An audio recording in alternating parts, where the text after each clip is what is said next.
किस श्राप के कारण माता सीता को झेलना पड़ा इतना दुख। कथा के अनुसार माता सीता बाल्यावस्था में अपनी सहेलियों के साथ बगीचे में खेल रही थी। वहीं बगीचे में एक तोता का जोड़ा पेड़ पर बैठा था। तोता का जोड़ा भगवान राम और माता सीता के बारे में बातें कह रहा था। उनकी बातों को सुनकर माता का ध्यान उन पर गया।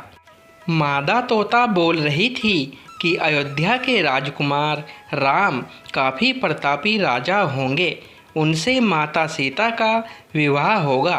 तोते के मुख से भावी पति का नाम सुनकर माता सीता अचंभित हो गई। उन्हें अपने बारे में और जानने की इच्छा जागृत हुई। इसीलिए उन्होंने अपनी सखियों से कहकर दोनों पक्षियों को पकड़ लिया। फिर उन दोनों को पुचकार कर पूछा कि भविष्य के बारे में इतना ज्ञान कहाँ से प्राप्त हुआ।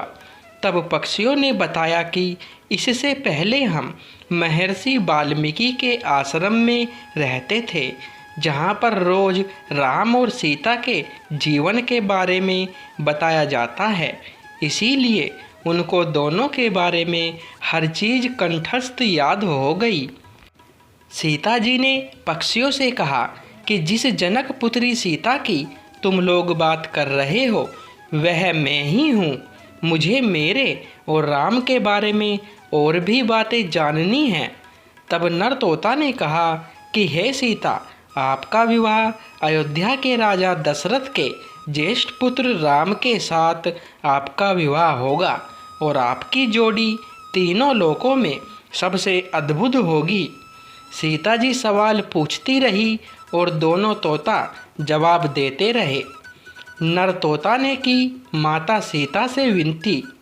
सीता जी ने कहा कि जब तक मेरा विवाह नहीं हो जाता तुम दोनों मेरे साथ राजमहल में रहोगे और तुम्हें वहाँ सारी सुख सुविधाएं मिलेगी। सीता जी की बात सुनकर तोता का जोड़ा घबरा गया। तब नर तोता ने कहा, हे जनक पुत्री, हम गगन के पक्षी हैं, इसीलिए पिंजरे में बंद रहकर हम जीवित नहीं रह पाएंगे, इसीलिए हमको आज़ाद कर दीजिए। तोते ने इसके लिए बहुत याचना की। तब सीता जी ने नर तोते को छोड़ दिया, लेकिन मादा तोते को नहीं छोड़ा और कहा कि यह मेरे साथ रहेगी। मादा तोता ने दिया श्राप।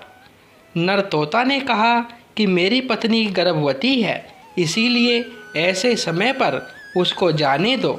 हम दोनों एक दूसरे का वियोग सहन नहीं कर सकते, इसलिए आप मेरी पत्नी को जाने दो। लेकिन सीता जी ने उसकी एक न सुनी। इस पर मादा तोता को बहुत गुस्सा आया और श्राप दिया कि जिस तरह तुमने गर्भावस्था में मेरे पति से मुझको अलग कर दिया है, वैसे ही गर्भावस्था के दौरान तुमको भी पति वियोग सहना पड़ेगा। इतना कहते ही मादा तोता ने अपने प्राण त्याग दिए। मादा तोता के प्राण त्यागने के कुछ समय बाद नर तोता के पत्नी वियोग में प्राण चले गए। इससे माता सीता को बहुत दुख हुआ, लेकिन तब तक बहुत देर हो चुकी थी। बताया जाता है कि अगले जन्म में तोता वही धोबी था जिसने माता सीता के चरित्र पर उंगली उठाई थी। जिसके बाद भगवान राम ने सीता का गर्भावस्था के दौरान त्याग कर दिया। तब माता सीता महर्षि वाल्मीकि के आश्रम पहुंची और वहां उन्होंने लव कुश को जन्म दिया। सनातन धर्म के ग्रंथों में बताया गया है कि बुरे कर्मों का फल हमेशा बुरा ही मिलता है, चाहे वह इंसान हो या फिर ईश्वर। दोस्तों, ये कथा आपको पसंद आई हो तो वीडियो को लाइक, शेयर और चैनल को सब्सक्राइब करें। धन्यवाद दोस्तों।